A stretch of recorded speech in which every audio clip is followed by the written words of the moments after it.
Hello, everyone. Welcome to the first and maybe only Friday with Vish.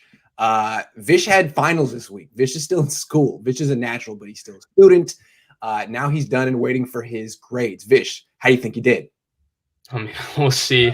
I actually dread this time more than I dread the finals week, just because, when you go through the finals week, you're just like studying, and you're just getting all your stuff done. You just do it. It's after the dread, your stomach constantly doing gymnastics, waiting for your grades to come back, and the constant second guessing of, well, did I do that problem correctly, and all of that. So, man, I haven't gotten a grade in 10 years, so I really don't envy your anxiety right now. Sorry about that. What do you mean? You graded yourself last week. Good point. It's better when you grade yourself. I like grading myself. I give myself a hell of a grade. And usually I can be kind of tough on myself. So look, we got a lot to talk about. Usually Vish comes on and breaks down the game.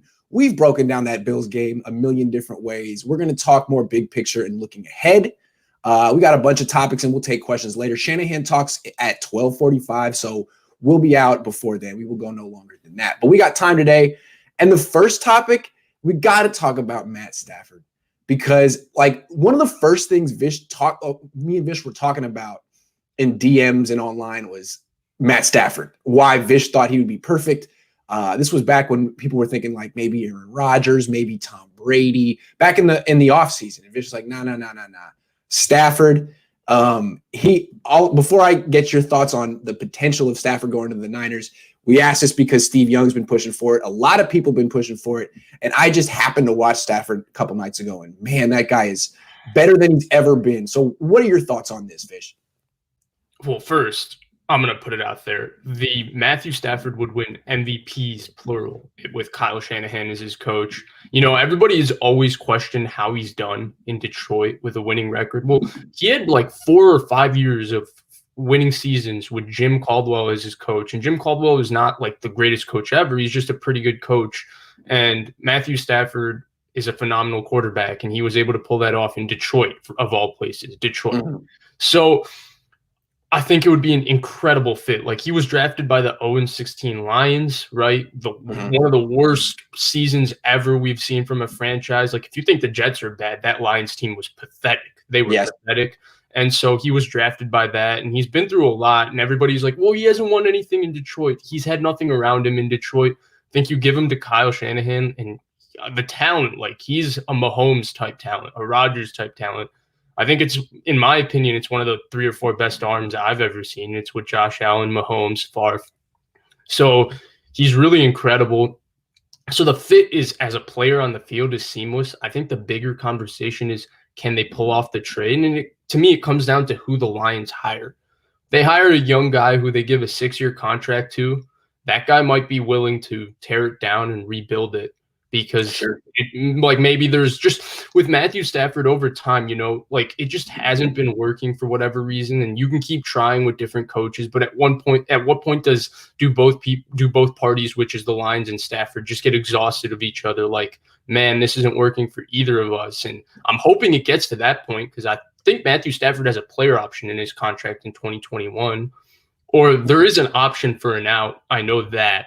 And I'm hoping that he is willing to come to the 49ers. I think that would be a great spot for him. And I think he could win a Super Bowl with Kyle Shanahan. Well, I think here's the argument for why the Lions would get rid of him. I mean, it's not that he's not good. It's just that he's always been good. They've never been good. Right. They've never been able to put a real team around him. And part of it is the fact that he's paid to be Peyton Manning. He's not quite Peyton Manning. He makes a lot of money. So let me put it out there. What his cap number is this year is 21.3.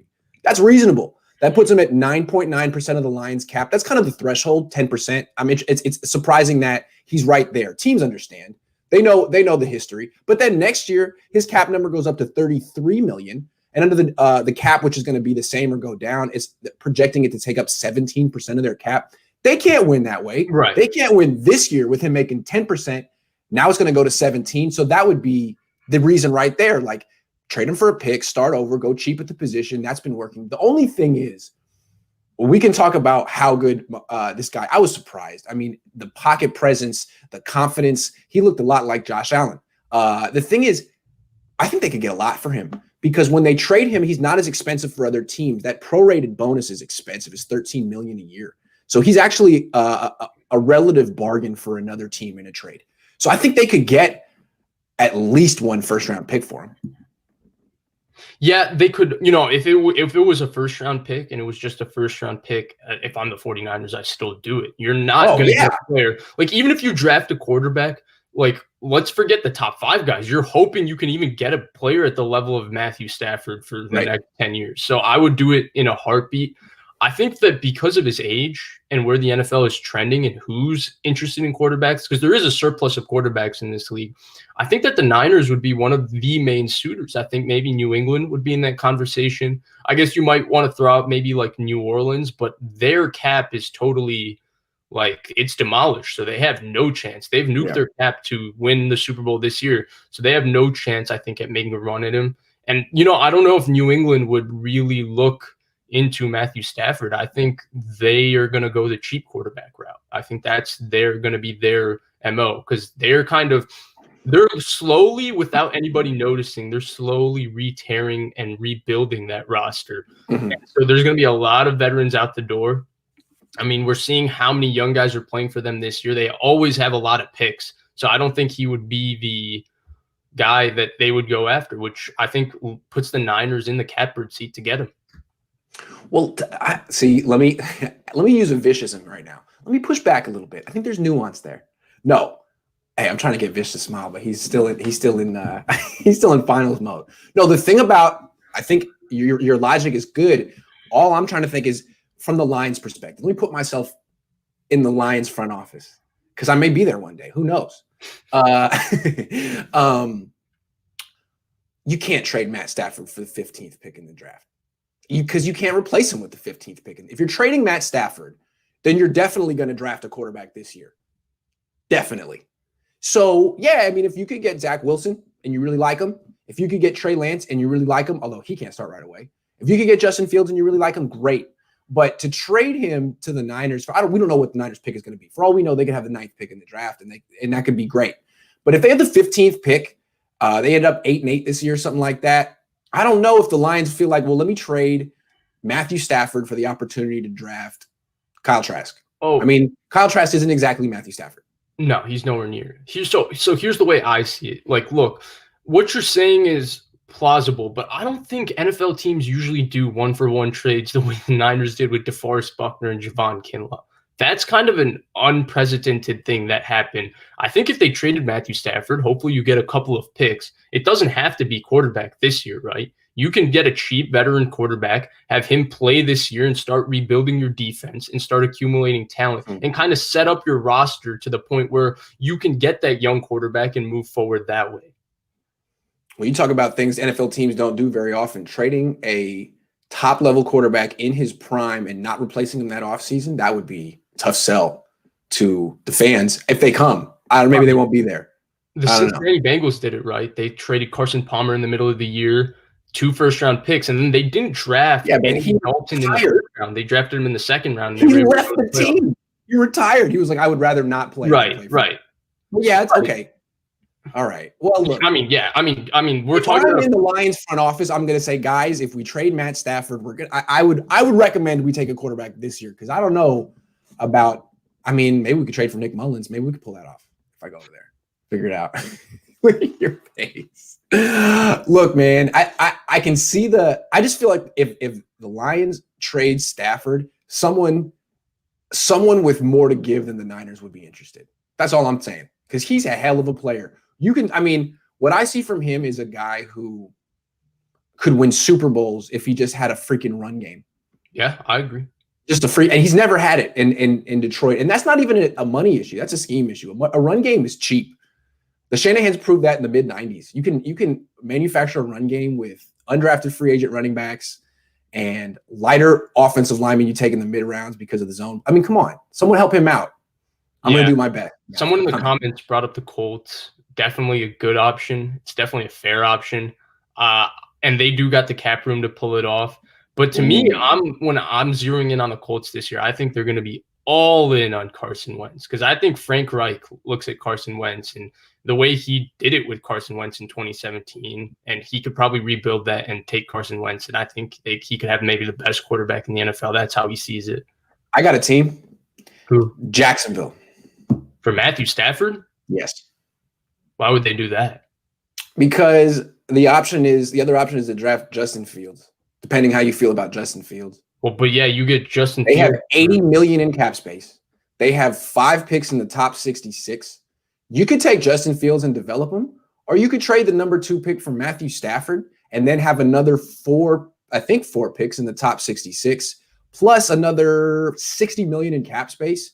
They're a blank slate. They can do whatever they want. Now, maybe Matthew Stafford wouldn't be interested in going there and starting over. Maybe they're not close enough to competing, but I actually think that team is they got good players. They got a lockdown corner. They got a hell of an edge rusher. They got a hell of a middle linebacker. Jacksonville's interesting, and they have a pick that they could trade. Maybe they prefer Fields. I don't know. Yeah, that's actually not the craziest idea. It's actually a decent one, good one, actually. Thank you. Thanks. It's all me. My thing with that would be would you want if they believe in Justin Fields or Zach Wilson or whoever non-Trevor Lawrence they really believe in, when they go through the process, they're probably going to take him because they're going to look at it as this is 10 years with that guy.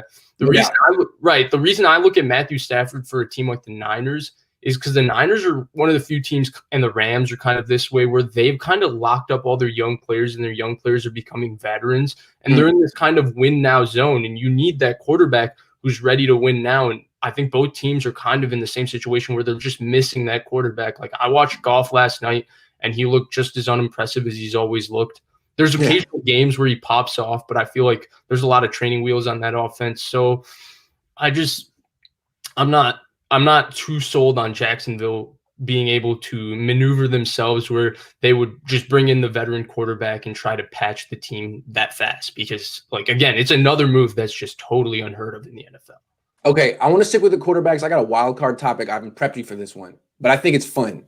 Let's project the best fit or the potential landing spots for the first-round quarterbacks. I mean, Trevor Lawrence is going to be going to whichever team gets the first pick. It looks like the Jets. Where do you think would be the best landing spot for, say, Kyle Trask? I got a team right now that I think would love him. Sure, go for it. New England. New England. They don't care that he can't move, and they don't care that he has questionable arm strength. No, they want. You think so? Because Cam Newton ain't working out for him. They play in Foxborough. You gotta have a guy that can throw the ball very naturally. Look at all the guys they've drafted. Ryan Mallett throws the ball really naturally. He throws the ball naturally. Hold on, Ryan Mallett? No, I mean Trask. It's not like he can't throw, dude. It doesn't spin that well, though. He doesn't spin it that well. Garoppolo was a really good spinner of the ball when he came out of college. Brady has spun it as good as anybody. You mean the rotations? I don't think Jimmy Garoppolo has a stronger arm than Kyle Trask. He may spin the ball with more rotations per second. Yeah, but that means Jimmy doesn't have. He's never had a deep ball. No, but in their offense is a lot of short throws. You got to be able to get it out quickly. You have to be able to get it out accurately. Garoppolo has a great motion, great release, and he spins the ball really well. Where he throws a tight spiral, which for them, when you're throwing in weather, right? When you're throwing in weather in Foxborough in the winter, you got to spin the ball tight. Otherwise, your ball. Okay. So who do you think they take? It's because it ain't Cam. That guy stinks. I don't think they'll draft one. I think they will. They have to. Cam stinks. Jared Stidham isn't good enough. They got to, unless they want to keep losing. I think that this year they will let what's it called? Cam walk. They'll go into this year with Jared Stidham and take another guy in the second or third round. Third round. Okay. Second or third round. And you think it'll be fair. You think it'll be another Jared Stidham type, or do you think they'll try to go for the it'll be a Stidham type.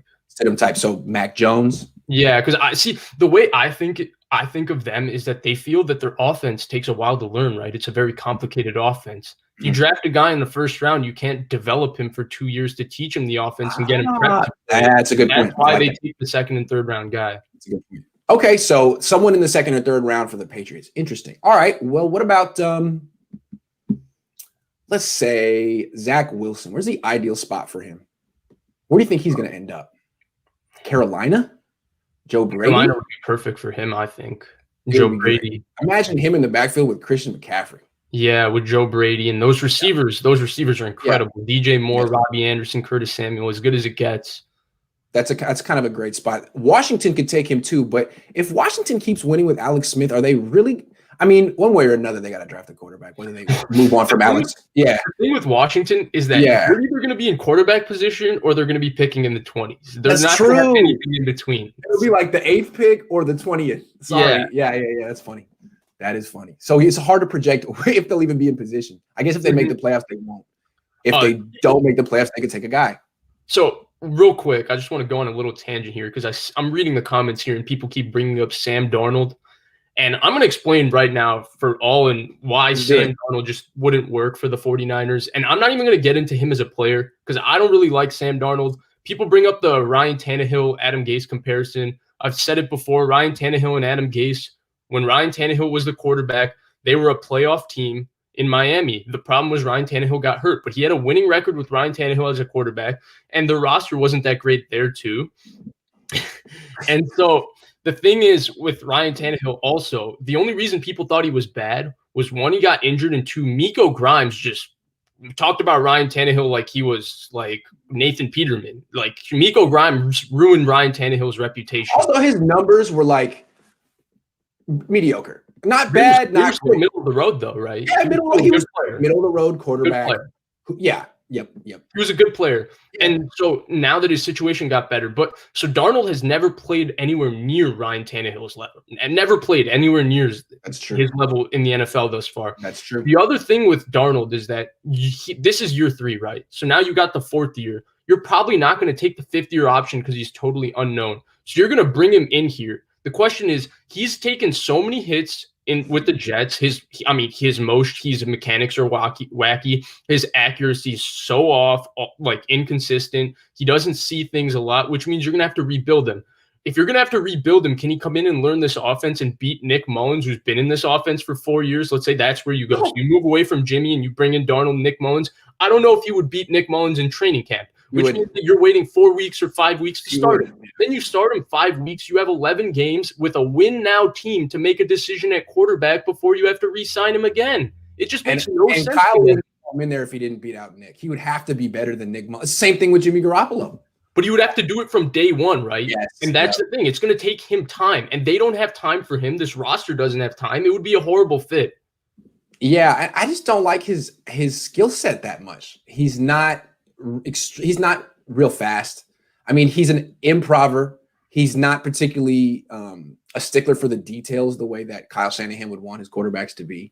He kind of just like, all right, let me wing it. That's the way I see Sam Darnold. And he loses all the time. So the attraction to him, right, is that he's got kind of this ability to manipulate the pocket and move away and make funny body throws, right? That's a big attraction to him. But I don't like when you look at guys who make like kind of weird arm angle throws, I don't think his arm is as good as any of those guys. When you're talking about like a Josh Allen or a Mahomes or a Rodgers. Like I think his arm is a little more floater than really drive it. Like it's a better arm than anybody on the 49ers, but it's not a rocket.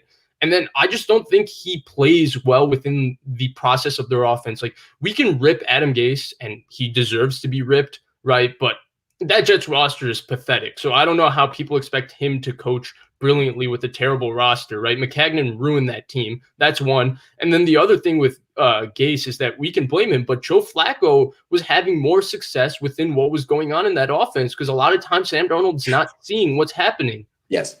Okay, so I think that's a good summation of why Sam Darnold isn't good, and the Niners should avoid him. Vish and I are in lockstep on that one. No way to Sam Darnold. Because not only is he not good, but you have to trade a draft pick for him. So you got to pay him, you got to trade a draft pick for him, and he's not going to beat out Nick Mullins. My thing that I would prefer to do, and I don't know if Vish agrees with me at all, but instead of trading a third or whatever it would take to bring in Darnold, I would give whatever it takes to sign Mitchell Trubisky. I don't think it would take much, like a million, one year, like whatever Cam signed for. That way, if he comes into camp and stinks, you can cut him. And if he doesn't, he can stay on the team as the second string quarterback, like Ryan Tannehill was in Tennessee. So my question for you is: you said that Sam Darnold definitely is the next Ryan Tannehill and made a good argument for why. My question, and I'm not pushing you in any direction, I'm just asking, is there any possibility that Trubisky could be the next Ryan Tannehill? And if not, why not? Okay, so real quick with Darnold, I don't think he's bad per se. I just think he's an awful fit for the 49ers in terms of why the contract and where the Niners are as a team and where he needs to be. He needs to go to a place where he can sit behind a veteran quarterback, Indianapolis ideally, or Pittsburgh. And then going to Trubisky, I don't think there's any way he could be the next Ryan Tannehill. Ryan Tannehill. Why do you say that? Why do you say that? Ryan Tannehill came into the NFL. You know, he played wide receiver in college. So his first years, he wasn't as accurate, but by year 2, year 3, he could control the ball pretty well and throw it where he wants to. Mitch Trubisky has no control of the football, absolutely no control. I've been watching him his entire career because unfortunately the Chicago Bears show up on my TV every Sunday because I live in the area. So I got to watch every Bears game. And, you know, it's really tough to watch, but Mitch Trubisky has zero control of where he's throwing the ball. I mean, I don't like Nagy. I think if Gase is bad, Nagy's equally as bad. And Gase went 10-6 in his first year. Nagy's worse than Gase. I think they're in the same tier of coach. I think they have a horrible offense. But to me, Trubisky has zero accuracy. Even if the throws are there, he can't make them. He can't control the ball at all. See, I don't see that when I watch him. I actually see a guy who has a pretty good arm. He completed 70% of his throws in college. He's in a bad offense. He completed 66% of his throws in 2018 when he went to the Pro Bowl. Real quick, I understand you're probably right and I'm probably wrong, but if you just indulge me. Mitchell Trubisky, 4 years in Chicago, 46 games. His completion percentage is 63. His touchdown percentage is 4. His interception percentage is 2.4. His quarterback rating is 86.1. Ryan Tannehill, 6 years in Miami, 88 games, 62.8 completion percentage, 4.2 touchdown percentage, 2.6 interception percentage, 87 quarterback rating. They threw the ball. Not just one more, not just that. Yards per carry. Tannehill, 4.9. Mitchell Trubisky, 5.6. So there's a little bit of a dual threat aspect to them as well.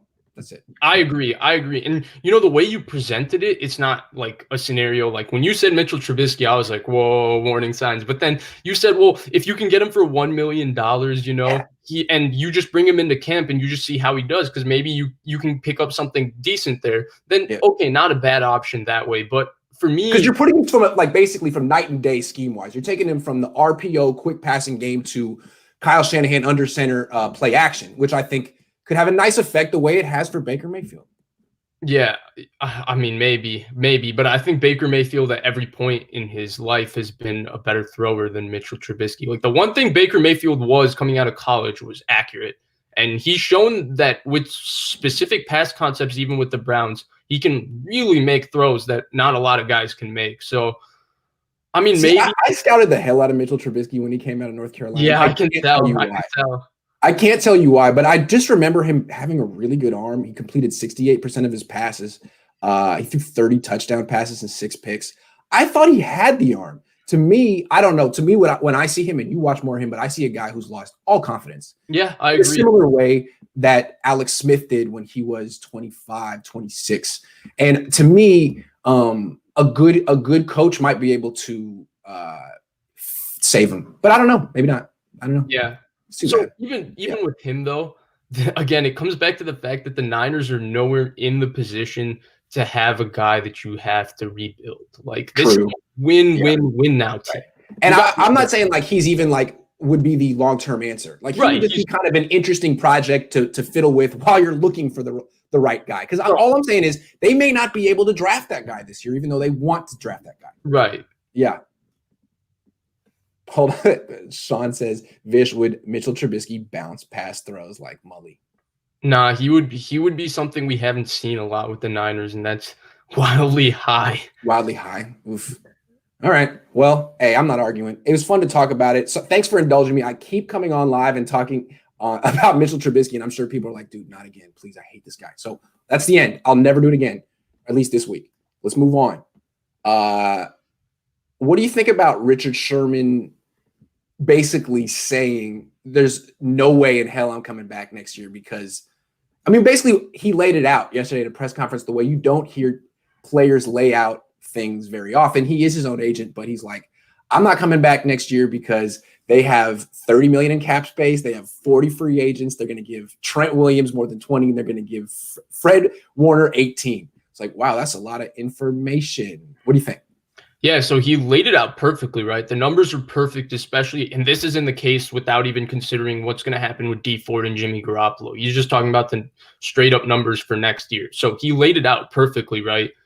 I just didn't like the fact that he put the numbers out for Fred Warner and Trent Williams out there. Like, he might be talking in a hypothetical sense, like, hey, this is what he's worth. Maybe he's trying to boost their value and trying to get them more money or whatever, but I don't know. It felt to me like Richard Sherman. I love Richard Sherman as a player. I think he's a Hall of Famer. You know, even as a kid, this is going to sound crazy, but he was not. I actually didn't hate him when he was on Seattle. He was really funny to me. I don't know why. I was like 12. I thought he was funny to me too, man. And I thought he was hilarious. Yeah. The only time I was really upset with him because I was a big Michael Crabtree fan. I don't know why, but I was a big Michael Crabtree fan. So him putting down my guy like that hurt a little bit, but I came back to appreciating him.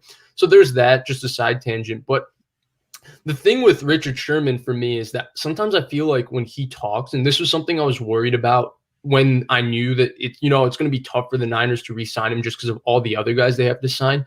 Like, he's such a very, very particular person that you want to play it very safe with. I mean, if you notice, even with the way the media talks to him, media throws a lot of softball questions at Richard Sherman because they're scared if they make Richard Sherman angry, Richard Sherman's going to put you in your place right there. Then all people do it, right? Like anybody who talks about Richard Sherman, even on national media, is always sucking up to Richard Sherman. Well, he did it twice. He did it to Skip Bayless on national television. Then apparently he did something to a local guy in Seattle, and I'm going to get your credential taken away, and had to apologize.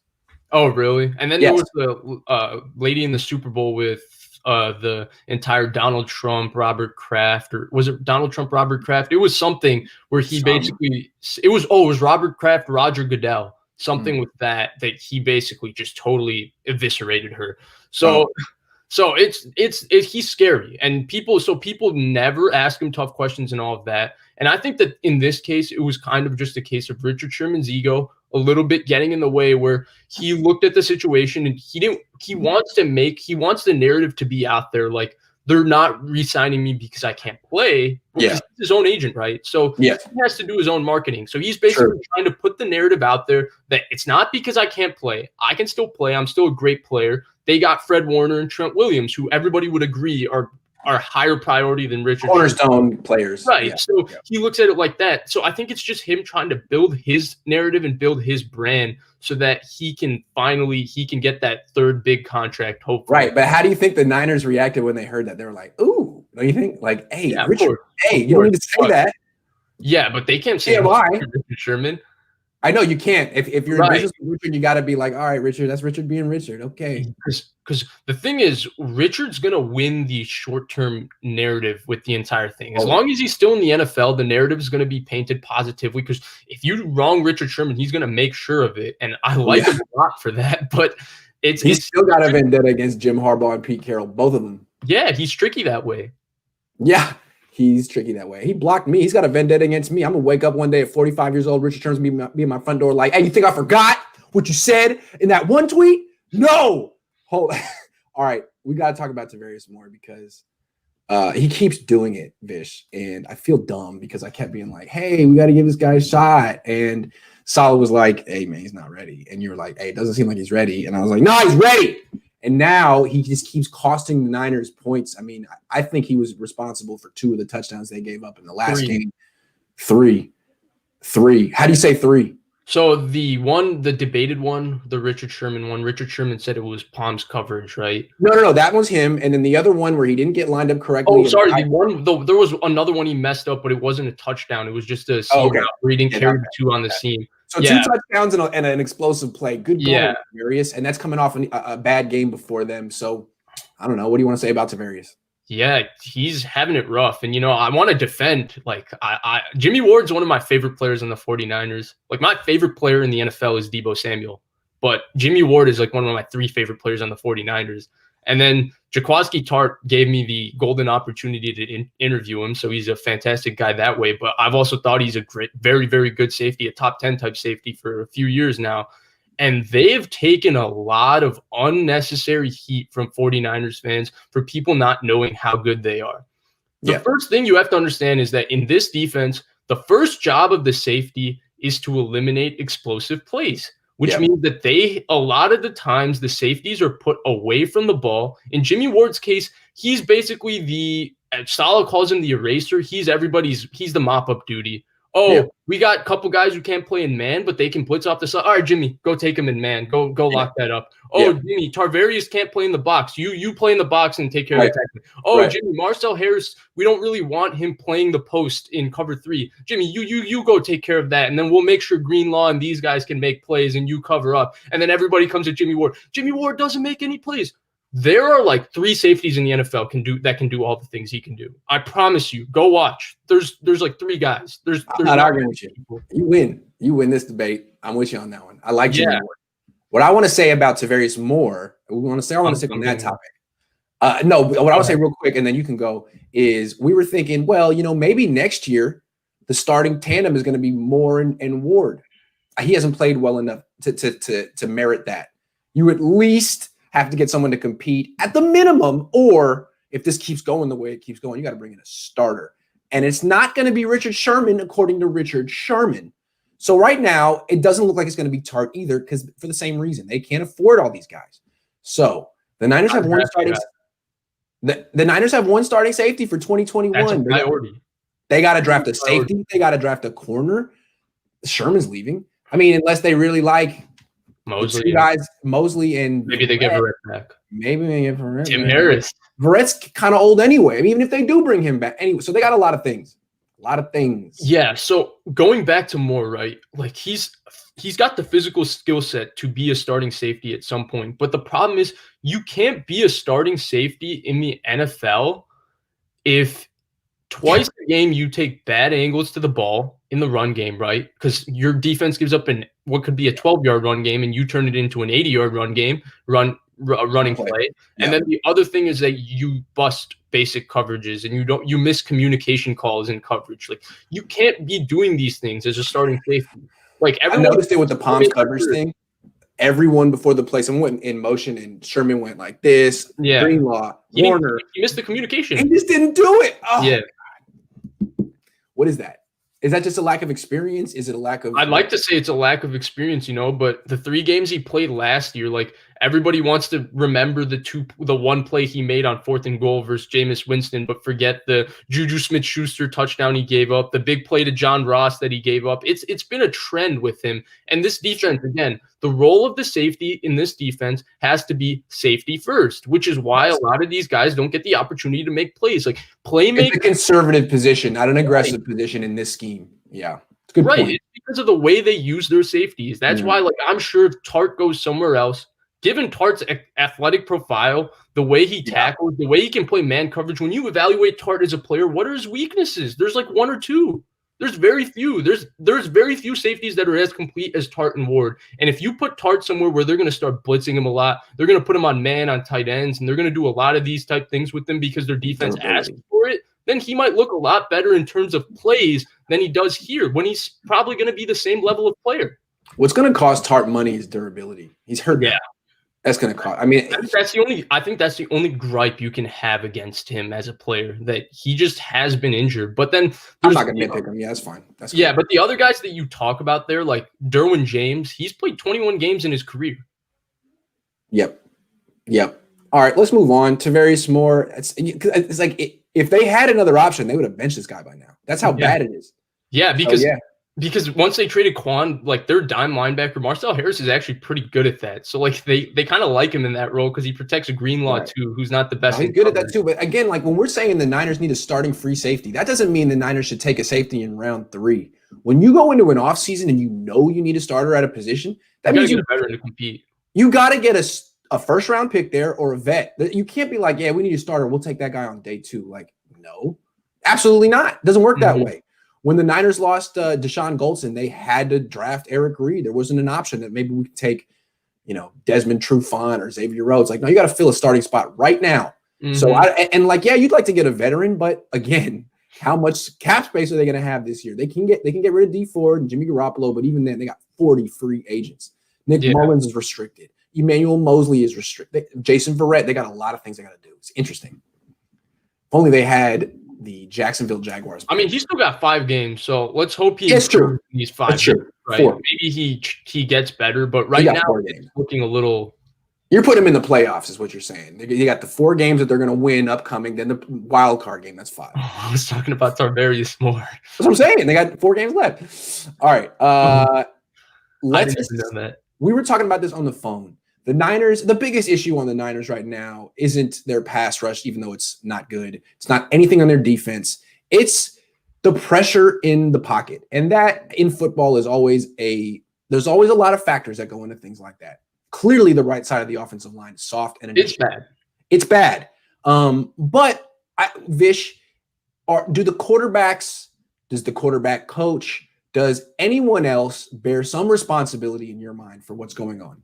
Yeah, the quarterbacks are definitely culpable. Like, the offensive line, is it bad? I'm not going to sit here and tell you it's good. It's bad. It's not the best offensive line. But my consistent point has always been that besides 4 or 5 offensive lines, like the Saints, the Browns, the Buffalo Bills to an extent, the Indianapolis Colts, the rest of them are all terrible. Yes. Right? They're all bad. You need a quarterback with good pocket presence that moves well within the pocket and can change platforms and throw. Like, I'm sure that was one of the things that would have, when you watch the Chicago game, that was the thing with Matthew Stafford that was special. It wasn't just the throws he was making. Every play, there would be a guy coming. He would move right, get away from him, flick it 20 yards, dot. That's what impressed me. I mean, he was just so precise with his pocket movement. And I don't remember him playing like that when he was 23, 24. No. Back when the Niners would play him every year and Harbaugh was the coach, I saw him at Candlestick. I was always like, this is Matthew Stafford. Now I was like, okay, yeah, he put it all together, the whole thing. Yeah,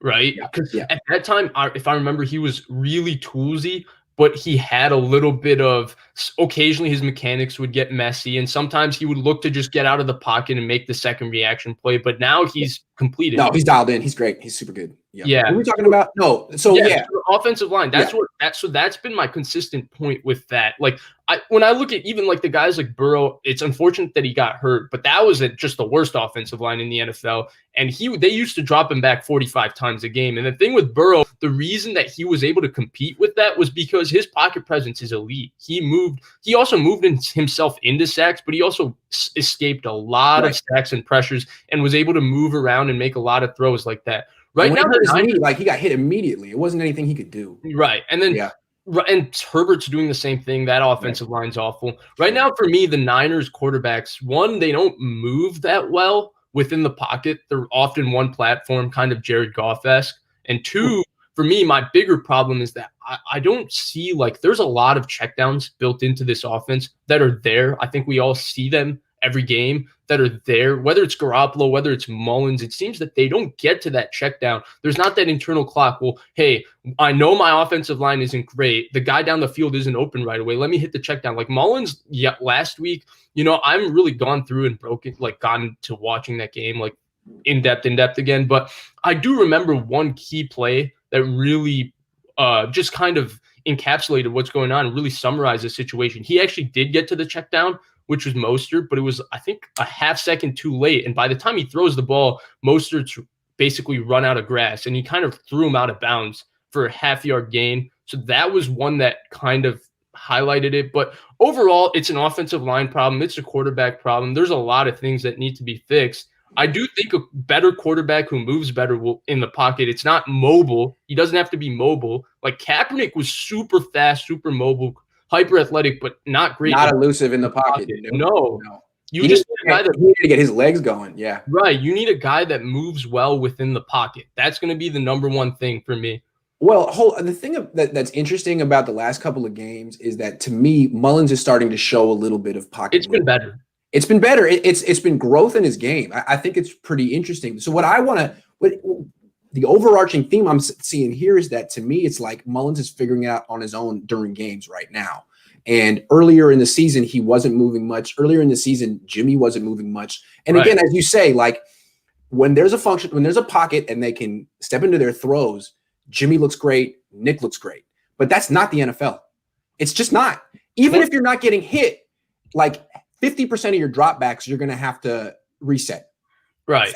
At least 50%. So you have to be able to do that. And I don't see that any of the Niners quarterbacks are particularly proficient at resetting and throwing. Not Nick, not Jimmy, not CJ. 2019 Jimmy was actually pretty good. I actually thought one of his best traits in 2019 when I went back and watched was his pocket manipulation, where he would kind of move around and flick it off platform. Well, 2020 Jimmy, the games that we saw, just planted himself like a tree in the Arizona. pocket. Oh my God. The Arizona game was the worst example of it because he was healthy and the offensive line was missing Ben Garland and a few people, and it was a patchwork line that hadn't worked together in the offseason, and he just came in there. He made a bad line look worse. He made a bad line look worse. Right. He planted himself. Yep. And so that was, I mean, I don't know whether it's a coaching thing. You know, Shane Day is kind of, I don't know how good of a quarterback coach he is. The same thing from all the quarterbacks. You got to look at the coach.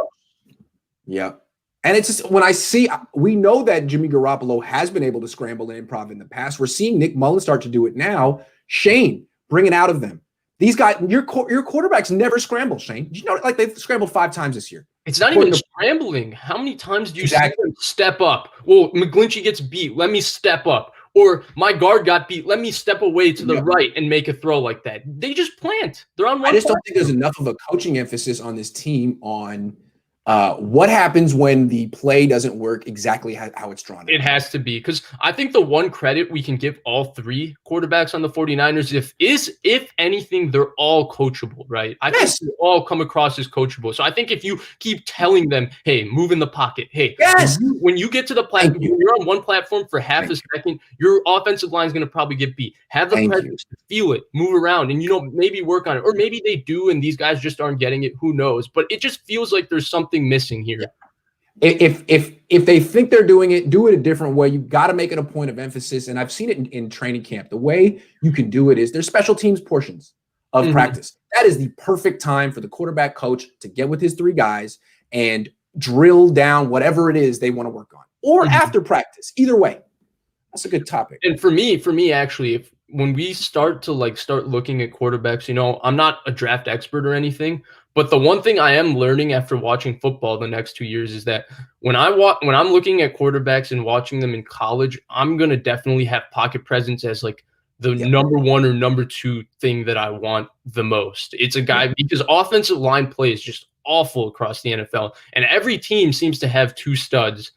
Like the freaks that used to go in the first round, like Danielle Hunter was like a 5th round pick or 4th round pick. So you're getting freaks like that all over the draft. And pass rushes, like the Seattle pass rush was supposed to be bad. Look at them now. Poona Ford, Jaron Reed, they're kind of getting the job done. They're not that bad anymore. So it's interesting you mentioned pocket presence. That's different than mobility. It's different than athleticism. It's a whole different thing. So the 2 most athletic quarterbacks in the draft, Justin Fields and Trey Lance. When you watch them, I'd be interested to hear what you think of their pocket presence, because what I see is 2 quarterbacks who drop back and stand in one spot. I think do Wilson not reset that way. Oh, absolutely. Wilson can do it. Fields and Lance don't. They're big guys. Wilson is mid-size. Fields and Lance, they drop back. They stand in one spot like a statue. And when they get touched, when they get bothered, then they're athletes. So to me, that's not necessarily pocket presence. That's, you know, standing in one spot and then becoming an athlete. You know, I think the mobile quarterback conversation has been too it's been down. People keep thinking that mobile quarterback automatically means runner. Right. It's not a runner. You need a guy who can function and move within the pocket. That's what to me, that's the most That's what Jimmy was in 2017. Right. That's why people loved him, because if you remember, that offensive line was even worse. Yeah, it was bad. He was a really good pocket mover. Like Tom Brady's the master pocket mover, and he's not mobile at all. Like Mahomes, we saw it with Josh Allen. Josh Allen barely ran against the Niners, but he was constantly, it wasn't, he was just going to run out of the pocket and he was faster than everybody. No, he stood in the pocket and he was big and he would kind of move around within it and he could throw off any platform. That's the more important thing. Yeah, but it's interesting. Like, you know, Jimmy was that, and now he's not anymore. He's really not, and I don't think he ever will be again. Joe Burrow is interesting because Joe Burrow had a lot of young Jimmy. You know, he could move, pocket quarterback who had great elusiveness and could escape the pocket. Now he's got a more serious injury than Jimmy ever had. What's he going to be like when he comes back? So I do. Although we're not really talking about Joe Burrow. Sure, but I'm just saying, let's just touch on him real quick. With him, I do think he's going to have that case because everybody has that when they come back. But the thing with him, like Deshaun Watson, Deshaun Watson, his first year back, he was a little tough. They're elite upstairs. That's right. They're elite upstairs. So they protect. I'm not saying Jimmy isn't, but I'm not saying Jimmy is. No, he isn't. He isn't at their level upstairs. No. Let's move on. Let's reassess Alex Smith. You've never talked about Alex Smith on this show, but you watched Alex Smith with the Niners. You're not that young. I mean, you've been around. You were 6 when he got drafted. That's right around the. I remember the day he was beginning drafted. Of consciousness. Yeah. So Alex was drafted. There you go. What do you remember about that day? What were you doing? Eating applesauce? Actually, sitting on the floor in front of the TV with my dad. My dad used to buy draft books written by, I think, Nolan Noraki wrote them for a little bit, and Joel Boschbaum used to write them, and I used to go and read all of them, and I'd be like, look, we drafted this guy, 4.37 40-yard dash. Like, the 40-yard dash used to be my obsession in reading those draft books. But I remember my dad showed me, he's like, look, we're taking this guy. We're taking Alex Smith. So it was a real cool day that way. Was he excited about it, or was he like, I mean, I think if you ask him, I think Alex Smith, for me, he's one of my favorite players I've ever seen on the 49ers. I think for him, he's his favorite because I don't think he's ever – I think if you ask him, I don't want to put him on the spot and talk for him, but I don't think he's ever seen a better person in football in the way Alex Smith handled everything that happened to him. Yeah. Well, what do you think of him now as a player? Not necessarily as a guy. He's a great guy. He's down to earth. He's smart. He's tough and courageous. But he's also what would you call him? Like a B+ level quarterback who is C+. Okay. So he's a controversial quarterback. He's methodical. He's conservative to the max. And he wins. Yeah. And he's a little bit mobile too. So what are the Niners facing this weekend? Do they have their hands full here? Yeah, one of the smartest quarterbacks in the NFL. That's what they're facing. Yeah. He's so smart. And my pre-draft, the guy that Joe Burrow reminded me of was Utah Alex Smith, with how smart he was, how quick, not the greatest arm in the world. And just to touch on Alex Smith, I do think a lot of the reason why he's conservative is because of how it happened with the 49ers, the hits he took, the shoulder, was he tough enough? All of that, his shoulder, his having to rework his throwing motion. He threw a lot of picks too early, and that's what kind of led to getting benched. They never let him play from the shotgun and just let him know what's going on the way he was good at doing that in Utah. They tried to turn him into a functional drop back passer from under center, which is just annoying and unfair. So all those things are there. But for me now, he's just really smart, always knows where to go with the ball. He does leave a lot of yards in plays, but I think Scott Turner and him do a good job. And I think the thing with him is that the reason the check down is so effective is that he's so smart on when to go to it, He throws that check down always at the right time where he can get 3 or 4 yards from it.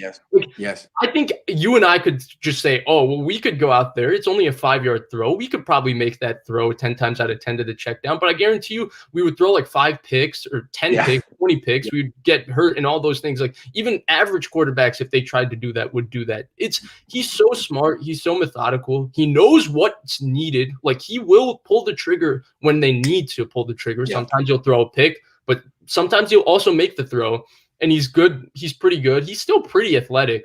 He was super athletic when he was young. He's not there yet. I mean, God bless him with the injury that he went through and all of that, but he's still pretty athletic. I don't know. It's hard for me to evaluate Alex Smith and say anything bad about him just because I've always been a huge fan of Alex Smith. I do think the Niners got a real good shot, as you tweeted out, if they get him to third down, because he's going to check the ball on third down too. But if their defense can dictate the game, Alex Smith will not make a mistake, and he'll make enough drive, stick moving. What's the word? Chain moving throws. There we go, to get them the win. And that's the thing about Alex Smith. The checking down is smart. It's not a bad call. He does so many smart, understated, underappreciated things. But the check down on 3rd and 8, no one likes that. No fan is juiced to see that. And no one's like, hey, you know what, Alex? Good decision on that one. Let's play it safe on that one. It's like, So yeah, that's the thing about him. Like Drew Brees checks down a lot, but Drew Brees also will pull the trigger on third down. When it's needed. Yeah. But again, Alex Smith wins a lot. There's a reason. His conservative nature works for him. And when you add in his mobility, it's a nice combination. And his intellect. That's the big thing. His intellect is special. And I just wanted to point out to what kind of leader he is. Dwayne Haskins has every reason to be salty that Alex Smith is playing over him and what happened to him. I'm not the biggest Dwayne Haskins fan, but he didn't really ever get an opportunity. But look at the way Dwayne Haskins rallies around Alex Smith. He's Alex Smith's #1 fan. He tweets after games how great Alex Smith is. That to me, that's just a testament to how special Alex Smith is as a person. Yeah. And I'm sure Dwayne Haskins' agent told him to do that. But it's a good move by Dwayne Haskins as well. Got to do that. Because Alex Smith is he's going to be like the Time Person of the Year or something. I mean, it's the best story. Of course. Real quick about Washington's defense. I don't think Niner fans know the first thing about Washington. And I didn't know that much about Washington until I started studying this week. And what I noticed is their defense is serious. And it's basically built like last year's Niners defense. And it's kind of rolling like that right now. They got the 4-man pass rush with depth behind it. And they can just kind of play 7-man coverages. How big of a test to the Niners offense does it have this week? Yeah, if Nick Mullins doesn't move in this game, he's going to get he might get put into the hospital the way CJ Beathard was taking hits in 2017 because their pass rush is serious. They have 8 guys or 7 guys that come off. And everybody wants to talk about Chase Young, #2 pick. Was he the greatest D-line prospect ever? I didn't exactly think so. I don't think I've watched a decent amount of Washington football team. In my opinion, he has not been in Nick Bosa's tier of what Nick Bosa was last year. I think Young has a higher ceiling, but I think Bosa's the better player right now. But the 2 guys still good though. It's too good. Yeah. It's gonna be the guys I do want to talk about keep going. Is Montez Sweat is very good. He was a steal for them because he had a health condition that made him fall in the draft. And Jonathan Allen. Jonathan Allen is the guy that really impresses me. He's one of the best defensive tackles in the NFL, in my opinion. I think he's really dominant. Deron Payne plays the run real well. When you've got Ryan Kerrigan coming off your bench, same with Matt Ioannidis, you've got something working there. So their defensive line is serious. And when you've got a good D-line, you've got a chance in any football game. So that's why this game is going to be a lot closer. I do think that this is going to be a Deebo Samuel heavy game. I think Shanahan is going to make sure that they're going to do 2 things to me. I think they're going to be very variable with when they snap the ball. So they're going to come quick sometimes. They're going to go they're going to go slow sometimes. They're not going to let those guys tee off. And 2, they're going to give them a lot of window dressing, a lot of misdirection so that they're not just playing fast and coming up the field. And I think the game is going to be Deebo Samuel centric. And that's why I think the Niners will have a good shot against this defense. It's got to be. If they don't get the ball to Deebo Samuel 10 times, I don't see how they win the game. Maybe they were saving him for this game last week. I don't know what the plan was. Do you remember what they did to Carolina last year? When Carolina came to the 49ers before their season fell apart, they were #2 in the league in sacks. Brian Burns was playing great. Gerald McCoy was playing great. I don't know if K'Wan Short was hurt or not, but K'Wan Short's a dominant player. They had a lot going on, and the problem was they rated him defense, and Washington's even pretty good against the run. Cool. Yeah, but stopping any run game and stopping this run game with the movement and window dressing is going to be interesting. I think K'Wan Short was out because he's such a load. I don't think the Niners could. Yeah, right. And Jonathan Allen's a load too. He's good. Deron Kivitz, get ready, buddy. Yeah. Goodness. Montez Sweat and Chase Young are going to take turns on Mike. Montez Sweat. They're going to run a train on that guy. Montez, you know what? Go ahead. I don't know if you know what a train is, but they're going to run a train on Mike McGlinchey. Mike. Oh, yeah, dude. Montez Sweat's got a little Aldon Smith with those 35-inch arms. Yes. He might not be able to touch him. He might pick him up and throw him. Oh, yeah. Oh, man, that's going to be bad. All right, let's move it on. This was something you wanted to talk about. This might be – we can take questions after this. I don't really have much more, but yeah, the Chip Kelly thing with Dak Prescott. Yeah, you've been calling me about this for days. Let's talk about it. Yeah, dude, I've seen this circulating on Twitter. The last 2 times I spoke to you on Monday night after the game, and then I spoke to you this morning this morning, and we've been talking about this. I've just seen this on Twitter. Everybody's been like, oh, the Niners could have had Dak Prescott if Trent Baalke said no, and if Trent Baalke said yes to Chip Kelly. And I'm not going to sit here and defend Trent Baalke, But drafting Dak Prescott at the time, let's not be 2020 hindsight, made no sense. The guy had a DUI 1 month before the draft. The Niners had just had the issue with Aldon Smith. They just had the issue with Bruce Miller. They just had the issue with Ray McDonald. And those were alcohol-related incidents. There's also the time that Ahmad Brooks punched Lamar Divins in the face because Lamar Divins was trying to take his keys because he was drunk. Yeah. That was my favorite. That was the best story. Let's not forget the time that Ahmad Brooks punched out Lamar Divins. That's when I totally forgot. But yeah, so they had a problem drafting Dak Prescott to this team. As good a person as Dak Prescott is and all of those things, it would have been just an awful optics thing. Like Grant Cohn would have destroyed Jed York on the spot if he had picked Dak Prescott. And if I remember, the other person in my I don't think I would have. I'm not the big moralizer in the Bay, but Ann Killian would have. A lot of people at the Chronicle would have. I'm more like I lose my mind when they draft 27-year-old punters or guys with ACLs. Like I can't stand that. But Dak, I mean, yeah, I guess probably it would have been too easy. Right. I don't know if you remember 2016, but the Niners were like notorious for that. Yeah, it was so bad. Like the thing with the thing that John Lynch and Kyle have done is they've totally cleaned that part of the team up. It was so bad at the time. And the other thing for me is that with Dak Prescott is that the only other player I remember that had a DUI that close to the draft was Justin Blackmon. And there's differences to what happened with their DUI. You explained to me a little bit in the morning and stuff. But the point is, I remember. I could be wrong, but the way I remember Dak Prescott's DUI was he was asleep in his car when he got pulled over, and I interpret that as him being like trying to be safe, not drive drunk, but it technically is a DUI if you're sitting in the car seat in the driver's seat. So, I mean, I think it's if you know what he was trying to do, you understand why it didn't end up being like a further problem for him. But Justin Blackmon is an alcoholic, allegedly. Right. He had a giant problem, but I was just talking DUI to DUI. So there's no way they could have drafted Dak Prescott. There's a lot of ways to criticize Trent Baalke, but rehashing this conversation is a waste of time.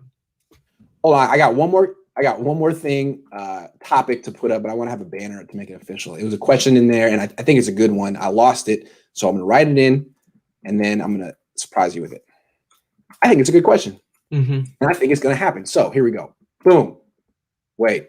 No, Chip Kelly and Dak Prescott. No, here we go. How will the loss of Kyle Juszczyk affect the 49ers? Talk about people who may not come back next year. He could be on that list. He's already making about $4 or $5 million a year. He might want a little bit of a raise. I feel like he's almost in the TARP tier of contracts. Anyway, let's say he doesn't come back next year. I don't think I'm expecting them.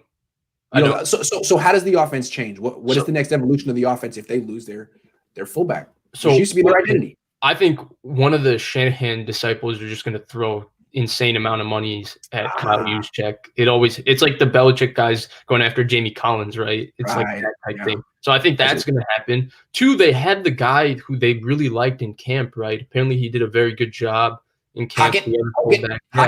Yeah. I think he could fill in. Three, he plays only 20, 30 snaps a game at the end of the day. Yeah, it's true. So he's kind of there because this offense, I think at some point Kyle is going to realize that I can't just always be one fullback, one running back, one tight end, two receivers. Those are my five eligibles type offense. Like just because they're going to have to spread it out a little more. When you have Ayuk, Deebo Samuel, getting Jalen Hurd back would help. Reggie James is pretty good too. There's still so much there. Maybe you get Jordan Reed back for another year. I don't think it'll help it a lot. Dude, that's pretty funny. I don't know. He says, Vish is your band on Spotify. What's it called? I guess he thinks you're a handsome man. Well, thank you, Anthony. Yeah, no, but the thing with Juszczyk, I mean, I don't know if you noticed, but there was a snap in the last couple of games. They've been starting to put Charlie Werner at fullback, and he hasn't done anything good there yet, but he's learning. So I think you can kind of see like it's going to be a committee position. You could put Jalen Hurd there. You could put a tight end there. They'll have two running back looks, but I don't think they'll have maybe a fullback on the roster. Right. You may have a fullback on the practice squad, but it's going to be different players who can line up there and do it. for the offense in 2017 when they had to sign him, he was essential, he was necessary, and all of those things. But now they've brought in so much talent. They have a bunch of different guys they can move around and do a bunch of different things with, where his versatility is he's just one of 3 players that are that versatile. Right. So I mean, Dwelly can do it. Dwelly and Charlie Warner can both line up at fullback. Jalen Hurd. And then when you're in the shotgun and you need a lead blocker, Jeff Wilson Jr. is actually very good at that. Mm-hmm. He's not a straight up fullback who can be like, lead up on a linebacker in the hole, but he actually is a lead blocker frequently on the gun run stuff. So, I think they're going to find ways to manufacture that blocking spot. Right. Jalen Hurd. I keep coming back to that name. If he's got to stop tearing things. Yeah. If he's healthy. Yeah. Yep. And he really does block extremely physically. So, all right. Well, I think that's all the topics we got or that we prepared for. Vish says, anything else you're thinking about, or we can just go through the comment section. Let's get some questions in. Let's get some questions. It's good to be back. Did Williams hurt or help his stock? Is the John Lynch and Kyle a 50-50 relationship? Which Williams? Which Williams you talking about? Trent? I don't know actually what he's talking about. Let's get a better question. Hold on. Who's Jalen Hurd? How you been, Vish? Good. Yeah. Alex versus Nick. I think Alex. Yeah, dude. Alex has been. How many games has Alex Smith played? Hold on. Alex Smith has started 165 games in the NFL. That guy is. He's a master of his craft. Mm-hmm. He's like the poker player who never goes all in, never makes a splash at the table, but just makes a profit every day, a little profit. He's the professional. That's the way I think of him, Ooh, here's a good one. Which one? Where is it? Will Jalen Hurd be another Trent Taylor? Absolutely not for that one. Okay. It's not about hype in camp. It's not even like I think everybody's gotten so on Trent Taylor. He didn't even get that much hype in camp. Jalen Hurd. He's been healthy for like 2 weeks, man. And the thing with Jalen Hurd is from a physical skill set, we're talking like Trent Taylor is your scrappy overachiever, not that big, not that strong, not that fast, but he's battled and competed to get himself into the NFL. This guy was Mr. Football. Was it in Tennessee? As like a junior. Yeah, this guy's a freak. You won't find many people in the world that move like him at 6'5", 230 and stuff. If he stays healthy, like the level of athlete we're talking about is totally different here. And the reason people are so excited about him is not because of what he did in practice, but if you remember during that preseason last year when he was a rookie and Deebo Samuel was a rookie, Jalen Hurd was the one who was making plays. Jalen Hurd had that really nice catch and run touchdown, and that might have been what hurt his back. He just lowered his head and bulldozed into like 3 defenders, ran him over, scored the touchdown. That could have been it right there, although I think they said it happened in practice. I don't know. But, he flashed in games. The other thing with Jalen Hurd is, do you remember when Peter King came to the Niners practice and then he ranked them 7th in his power rankings? This was in June of 2019, and there was a lot of debate about it and all of that. But I remember in that article, he said he went to Niners practice, he saw Jalen Hurd, and he said, dang, I just saw the offensive rookie of the year. So again, that's a very interesting thing for him to say. And my first reaction is when someone who's never been around the team and probably isn't a scout says something, but is extremely plugged in and gets like the best access, is someone said, hey, don't say I said it, but you can say, that this guy's so of course. It means that a lot of people who know what they're talking about think that. Yeah, right. Because he would have heard it from like multiple people on the team for him to think that strongly. You wouldn't say it if the Niners didn't feel that way, is what I'm saying. Yeah. I'm saying he wouldn't be like, hot take. I know the Niners don't like him, but I think he's great, and I've seen him one time. I've seen him one time, and he's great. No, it doesn't work that way. Anything else? Same thing when Mike Silver says all this stuff, or when Brian Greasy says that Nick Mullins is the smartest quarterback on the Niners. Like, Brian, you've never telling him that. Yeah, like you may have spent 5 minutes with Nick Mullins in your life, maybe. Like you what you did was you went to the production meeting and someone said, okay, this doesn't leave this room. But Nick is actually our smartest quarterback. Oh, of course. Or no, he would have like he said probably, right? I'm sure word for word, Kyle. And then they asked him, what are Nick Mullen's strengths? He would have said, well, I think he's our smartest quarterback when it comes to processing things. That would have been the answer. And then he said on air, like all these guys, when they talk on air, like you think, oh, they do a deep dive study of the 49ers in 1 week and watch all the practices and know all the production meeting. Yeah, of course. That's how they get trained for these broadcasts and all of that. John Lynch talked about it. He said he got to pick the brains of all these coaches throughout the league and learn their schemes, which helped him become a general manager by being a announcer. Every week you get to talk to the coaching staffs of both teams and be like, all right, what are you doing this week? What's the game plan? Why are you doing what you're doing? To talk about it, right? Yeah. Right. It's the same thing with the draft. It's one of my biggest pet peeves with draft evaluation because I feel like most of the draft experts don't always do their own homework. Like if you look at their mock draft in January, it's totally different from their mock draft in terms of the players that are even mocked in the first round of their mock draft in April before the draft. And that's just because that's when the teams, the GMs, coaches start doing a lot more homework. And when they start doing their lot more homework, they tell these people, they're like, hey, you're way wrong. I know you had him as a 3rd round pick. Just say you put on the tape and the last 2 days you watched a bunch more tape and now he's a 1st round pick on TV. That's the best point. You always see these gurus. I don't know who they are, but they'll be like, after watching a little more tape, so-and-so has just climbed 50 spots on my big board and is now a 1st round pick. I just hadn't looked at the tape in this particular lens before. Right. No, dude, some scout you trusted was like, dude, you're wrong. Yeah, I'm trying to help. And that scout was telling you in September that this is the guy I think is the best. So that's funny. The best for me was in the 2020 draft. In the 2019 season, if you go look at a mock draft in September, Jake Fromm is like a top 10 pick.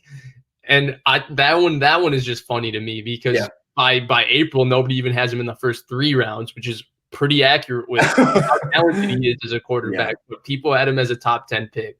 All right, we got a question. If T. Williams doesn't re-sign, does Brunskill get a shot at left tackle? Now, I think it's pretty clear. What Richard Sherman basically said is T. Williams is their number one. T. Williams and Warner are 1A, 1B for priorities. So he's coming back. Yeah. And he's getting 20+ million. Yeah. Okay. So that's how that's going. But the question for me is, let's stick with this. Brunskill actually did play pretty well at tackle last year. He's been pretty good at guard at times. He's been pretty good at center. He's a decent player. I can't say the same for the Niners right guard and right tackle right now. I don't know what's going on with those two. So I actually have a big problem with what they're doing with Brunskill. What they're doing with Brunskill to me feels like early. What they did with Ward. Oh, I took the words out of your mouth. Yeah. Yeah. Agree. It's Brunskill. First, let's put this into place. Brunskill, Jimmy Ward, not the same caliber of player at all. Jimmy Ward, way better player. But what is how they're being used, right? Oh, Jimmy, we have kind of a better safety tandem this year. Why don't you go play corner? And I know you're our best corner in 2018, Jimmy, but Adrian Colbert really sucks. Jimmy, come back and play safety for us. That's why Jimmy Ward, when he signed here, right, he said, I'm going to play safety, and you're going to only use me as a safety. Right? That was his thing for signing. So that's what it feels like with Brunskill, right? I thought he settled into right guard pretty nicely.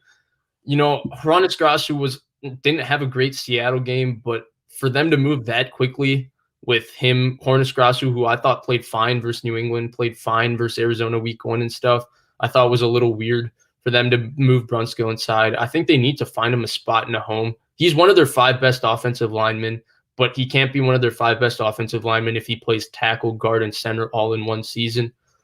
Yeah, agreed. Guard or center. So I think center is a big need. Like even Brunskill, if he plays better, to me, is not a long-term center. Weston Richburg, I think, might be done. I think he's done. And so I think that's one of the more underrated needs. If you can have Brunskill at right guard, maybe McKivitz develops into a backup. They're going to pick up McGlinchey's 5th-year option probably because they have nobody else. And I think if you can get that and an improvement at center, you'll have something.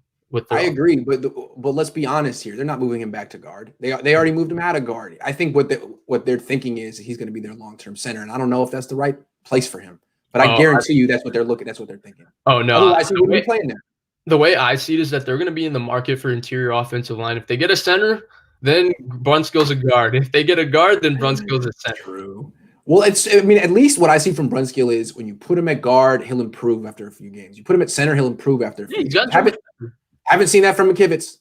No. Maybe he's just a rookie who needs a little time in a weight room, but haven't seen it from him. And the thing, let's stick with McGlinchey, because as bad as Tavarius Moore has been, McGlinchey's right there. I mean, McGlinchey's in the running for worst starter on the team. And you could say that, hey, maybe he'll bounce back next year, and maybe he will, but maybe he won't. So you got to have a plan B there. And plan B has to be a guy who can start, not just a backup. So what do they do? What is the contingency plan at right tackle, Vish? How do you handle this? They'll have one. This is not the season they're going to have one. They're going to try and go one more year with Mike McGlinchey. We'll see how it works out. The thing for me with McGlinchey is that I feel like this is the first year there's been a little pressure on him. And I think people are starting to get on him, and I think it's starting to get to him.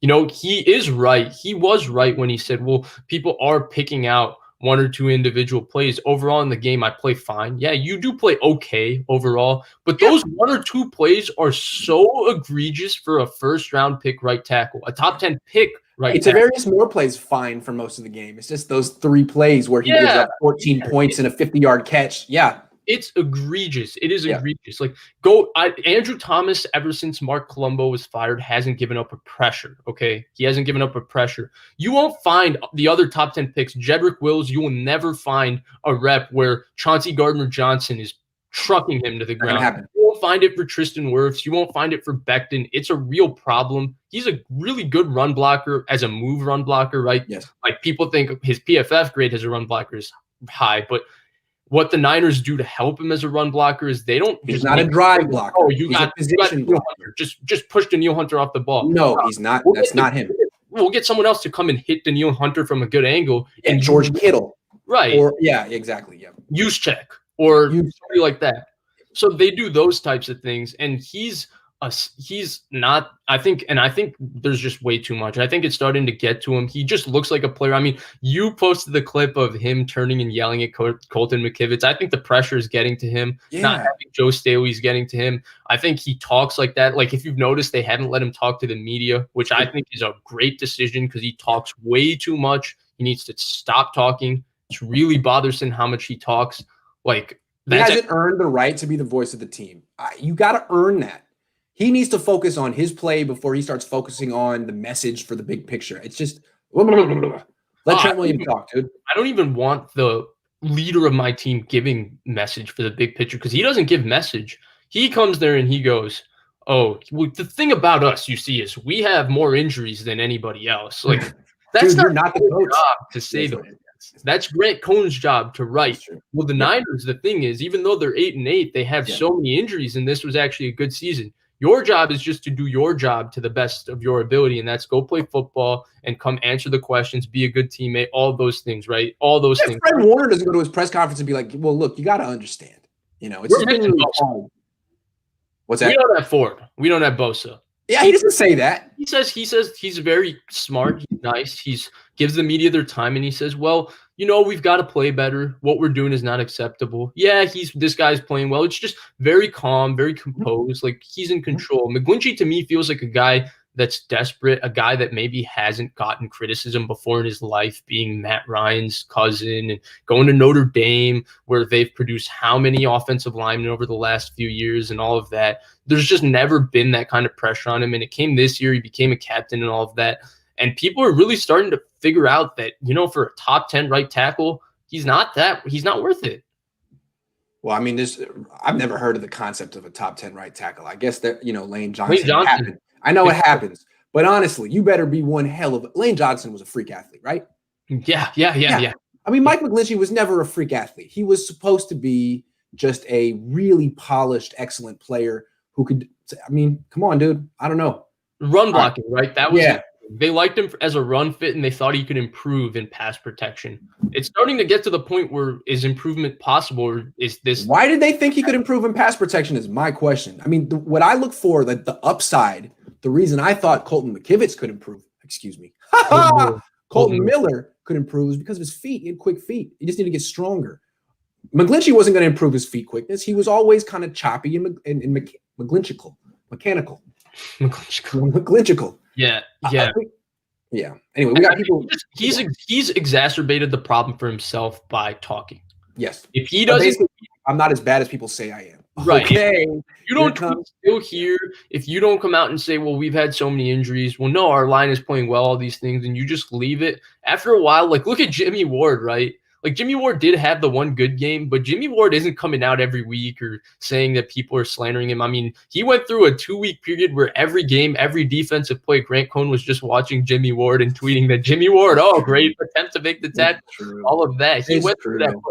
He did. And you know what? I respect him because it fueled him. He didn't whine about it. I can be a test. I've realized I can be tough on athletes. I mean, Dante Pettis didn't like it. Eric Armstead hates it. McGlinchey clearly doesn't like it.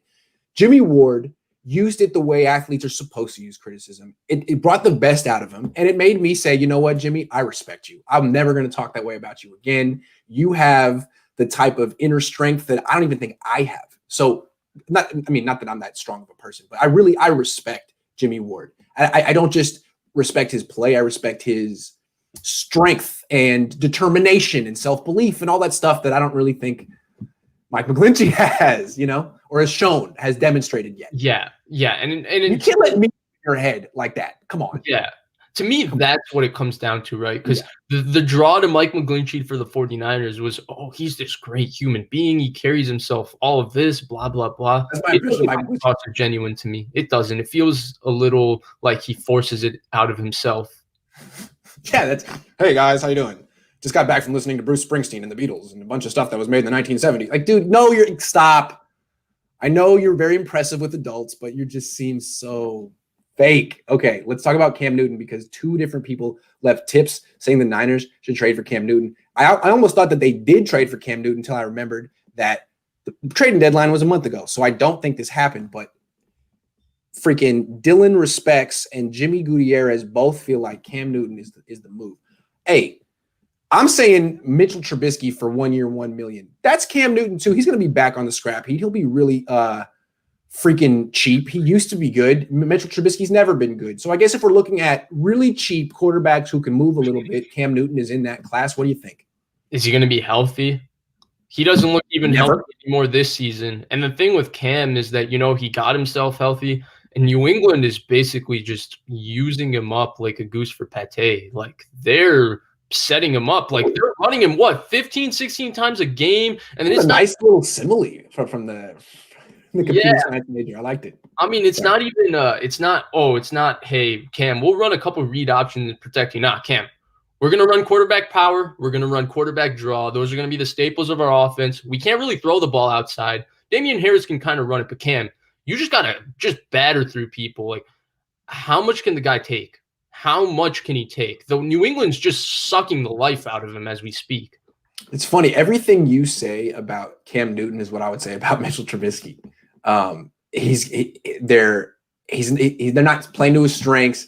They're getting him hurt. They're hurting his confidence. I would say the same thing. And also, what you would say about Trubisky is what I would say about Cam. To me, Cam is just not accurate. He is just not accurate enough. You can goose up I'm going to stick with the goose metaphor here. You can goose up his numbers and his completion percentage with check down throws to running backs, but the guy just doesn't really have that much of control of where the ball's going. He can throw a nice dig route over the middle. That's basically what he does. But other than that, I mean, I still remember his game against the Niners. He had a couple of misses on throws to his left, guys moving away from him that were just disgusting. And he's also late.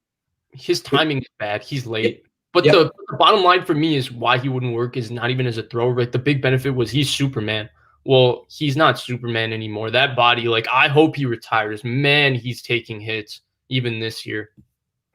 Bro, Trubisky is worse. Yeah, I don't know. And at least the thing I like about Trubisky, I like that Trubisky can run. I feel like if you put him in this offense and let him bootleg and actually gave him let him scramble, and that's a nice little addition. It got a quarterback who can average 5 yards a carry. I mean, the Niners haven't had that since freaking Kaepernick. Alex Smith. Kaepernick, yeah. Oh, yeah, Kaepernick. I remember Gabbert. It's nice. Gabbert. Yeah. He did actually. I forget about that. Man, that's funny. Running was actually his best quarterback trait. Yeah. You know who else ended up being just hold on. Paxton Lynch, dude. Jameis on the cheap, says Jermaine Pickett. What about Jameis on the cheap? I wouldn't mind. I wouldn't mind that. If people are all in on Sam Darnold because of 2 wow plays every other game, turn on any Jameis Winston game. Yeah, you'll see like 20 dumb plays, but you also see like 15 throws that you go, oh, only like 5 quarterbacks can make that throw. Like, whoa, look at the way he made a guy miss in the pocket and threw that rocket. Like, Yeah. do a lot of really special things. And then the other thing is the problems with Tom Brady and this offense, they were actually existent when Jameis Winston was the quarterback. Bruce Arians didn't use a lot of motion. Every throw was bombs away for Jameis Winston. There's a reason Carson Palmer turned the ball over a lot. There's a reason Andrew Luck turned the ball over a lot. With Big Ben, they had more of a running game, but he still did turn the ball over. So there's a reason behind all of that. Nobody gave Jameis those excuses. My only issue with Jameis is that there's not a clean history of off the field. His off the field transgressions are very ugly. I don't know what he's like. It's been a while though, but yeah. The one true. I thought the one with the Uber driver one was enough for me. That's the thing. I think Kyle Shanahan might be interested in Jameis. I still remember before week 1 the way Kyle talked about Jameis and the way Richard Sherman talked about Jameis is like, dude, this guy is going to be freaking Ben Roethlisberger and in Bruce Arians' offense. Didn't end up being that. But I still feel like those two guys in particular think Jameis has that kind of upside if he could just get in the right spot. Now, the only thing I would say is that, that stuff would be a deal breaker in Bay Area. And I think Jed probably would put his foot down and be like, look, if you're just bringing him in to be a backup, I don't want the negative PR because I know the headline in the San Jose Mercury News and the San Francisco Chronicle is going to be about all this stuff in a list. And that's welcome to the Bay Area. We got a guy who, I don't even want to say it. You know what I'm saying? Look it up. So the thing I want to say about Jameis is when I saw him come in mop-up duty for Breeze in that game, I was a little alarmed. I felt like he had lost whatever. It was just a half. So I don't know. Who was that? That was I don't know. I don't know who that was. Yeah. I think no confidence. He played like a guy who didn't want to throw the interception. Yes. And maybe that's the right move because they were up and they were going to win and just don't throw 3 picks like you did in Tampa and lose this game. That's fair. Maybe that's what happened. Ooh, there's a great question from Big Golden Nuggets. Big Golden Nuggets. Given the choice. Wentz, Darnold, or Trubisky? Yeah, no, I would go Trubisky. It's like if they were all in a draft and you had to pay him the same amount, It's Wentz. It's Wentz. But that's not the question here. I say Trubisky because he's the easiest to get and he's the easiest to move on from. It's basically a flyer. Yeah, you're probably right. I'm still going to say Carson Wentz. Give me the contract. He's been an MVP candidate. I think he's not a tier 1 quarterback, but with Kyle Shanahan, if you can rebuild him, get him to play good football with better mechanics, I think you can make it work and have a very high-level player. I don't see a high-level player ever from Trubisky. And with Darnold, I don't know how people see the highest of level players. He's not physically on the level of Forget Darnold. Let me compare Wentz and Trubisky because they're very interesting to me. Because to me, they're both in the same awful position. They're both playing for these knockoff Andy Reid coaches who stink. And what I've seen them both play in person, and Wentz is much more impressive. Bigger, more daring, more aggressive. But what Wentz does is like he's in this offense that sucks and he's got no weapons and no offensive line. And he's like, all right, I'm going to be Superman today. I don't care. I'm going to scramble. I'm going to throw down the field. I'm going to play the way I want to play. And if we lose, I don't care. And it's kind of fun to watch. At the same time, it just got him benched and his numbers are terrible. But I don't hold it against him. That's just his approach to playing in a terrible offense. And that's his prerogative. Yeah. Trubisky's kind of on the other side. It's like, I'm in a terrible offense, but I'm going to try to please Matt Nagy. I'm going to try to do what he wants. I'm going to try to follow the structure of the play, and then you stink too. And now he blames you. So you get blamed in Philly if you go off script. You get blamed in Chicago if you stay on script. It's a terrible script. That's, to me, the difference. Like, Trubisky's more of a people pleaser. He hasn't gotten the second contract. He's like, let me try to do what Matt Nagy's asking, and it sucks. Wentz is like, I can do whatever I freaking want. I got $120 million. I'm a good athlete. This play sucks. I'm not throwing the 7-yard out. I'm going to hold it and try to get the big play. That's Wentz. Yeah. That's true. But I just think with Wentz, with Trubisky at the end of the day, there's just something missing with him physically. His mechanics throwing the ball are just all over. And he has no confidence. He's broken. You got to really see the field too. He struggles to see the field too. For me, Wentz, everything has been there, and we've seen everything in moments. I don't think he's put it together at the level that you would expect from somebody like him. But Kyle Shanahan got a 6-year extension to do what? If you bring Carson Wentz in physically, Carson Wentz is worth his contract because he has the physical profile to be a star quarterback. So there can't be the Jimmy Garoppolo excuse where he's not worth what he's paid from a physical standpoint. When you look at him as a quarterback, he doesn't have that type of talent. Then it's Kyle Shanahan. You got a 6-year extension. You've raved about Carson Wentz in the past. Yes. This is an opportunity. You can he can be worth his contract. You just have to make him worth his contract. That's right. And if it works out with Carson Wentz on the Niners, you have a MVP quarterback. Yeah. You have potentially the best player in the league. If it works out with Mitchell Trubisky on the Niners, you have maybe Ryan Tannehill. Maybe. And that's not borderline top 10. So yeah, if you could get Carson Wentz and it's going to work out, swing for the freaking fences. Only issue with getting Carson Wentz is you trade a pick, you give him money, and he did just get benched. There are issues with him. It's not as simple as you bring him on the Niners and he definitely tears it up. I think there's some questions there about him. So the way I'm starting to read it with Carson Wentz's contract, just what people are saying, the Eagles might have to do what they did with the Osweiler thing? Yeah, the Texans with the Osweiler, where you trade the pick. It's a salary dump. Yeah. Well, if you're getting a pick and Wentz, I'd do it in a heartbeat. Better than Osweiler, though. But he's also more expensive than Osweiler. So way more expensive. And the Eagles kind of once they've benched him for Jalen Hurts, I'm very interested to see, because I don't think Hurts is going to be any better. I think he's going to struggle because there's so many things wrong. It's a horrible offense. It's a horrible offensive line. It's a horrible set of receivers. So I'm interested.